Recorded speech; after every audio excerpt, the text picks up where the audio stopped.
If you want to lose belly fat, you might have been told you need to do more ab exercises. Crunches, sit-ups, Russian twists, core workouts, you name it. So today I'm going to be talking about, do ab exercises actually help us lose that belly fat? Or are they simply doing nothing for the thing that most people are trying to achieve? Now, if we haven't met before, my name's Jack. I'm a fat loss coach and I've spent the last 16 years helping people lose body fat and completely transform their health.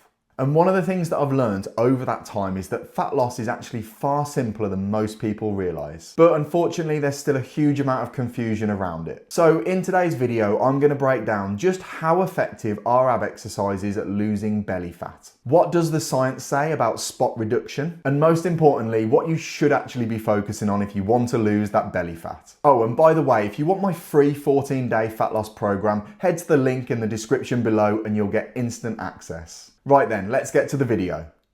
So we'll start by talking about spot reduction. Now, what is spot reduction?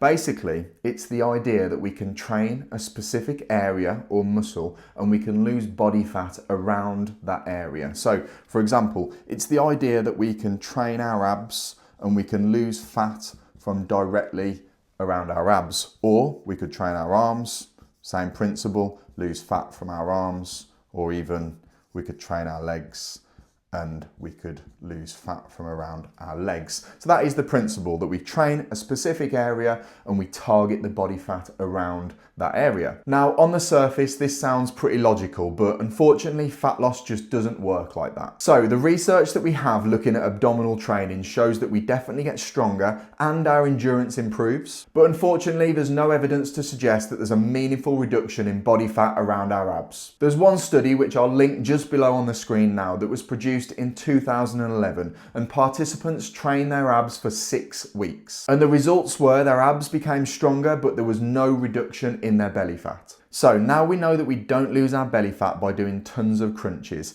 Exactly how do we lose our belly fat? And the answer to that question is energy balance. And this is essentially the relationship between calories in, which is the food that we consume, and calories out, which are essentially the calories that we burn on a daily basis. Now, if we ensure that the calories we consume each day are consistently less than the calories that go out, we end up with something called a calorie deficit. And this is what's going to ensure that we end up losing body fat, not just around your stomach, but all over your body. When we put ourselves in a calorie deficit, we'll lose body fat systemically, not locally. And that basically means that we'll lose body fat from all over your body, not just in one place. And often we don't have total control as to where that comes from. Quite commonly, you'll see people lose weight in their face, on their arms, their shoulders, and that'll be the first place that they notice things. And quite often, the stomach, the areas that we really want to get rid of, are often the last places to go. So if we've recognised that we need to lose body fat in general in order to lose our belly fat, we need to know what are the biggest drivers for fat loss. And number one is definitely nutrition. We need to be in a calorie deficit, so we need less calories coming in than we've got calories going out on a regular basis to make sure we're losing body fat, and eventually it will come off from our belly. Number two, we need to make sure that we're moving enough. So this is our steps. If our steps are quite low, this isn't going to help with our energy balance, our calories in, calories out. So we need to make sure we try and increase those as much as possible. I generally say a minimum of 8,000 a day for most people. Training is still important, although it doesn't directly impact fat loss. We need to make sure that we are training these muscles, because as that body fat comes off,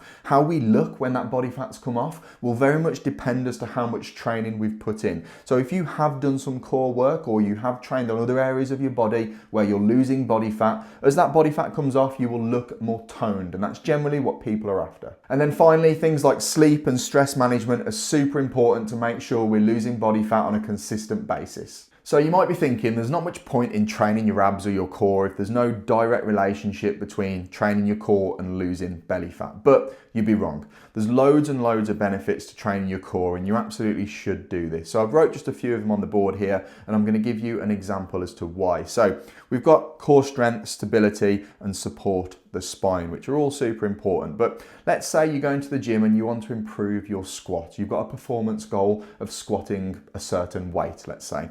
We know to perform a good squat, you need to do something called brace your core, which holds your core nice and tight, keeps you nice and safe, keeps you in a nice solid position whilst you're doing your squat.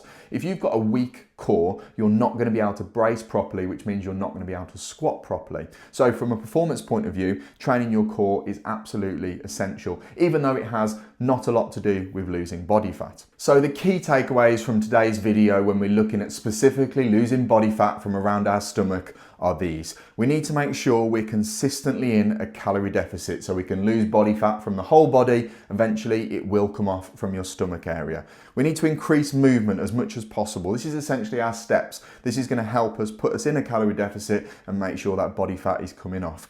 We need to train to maintain our muscle. Like I say, as the body fat comes off, how we look when that body fat comes off will very much depend as to what training we've done.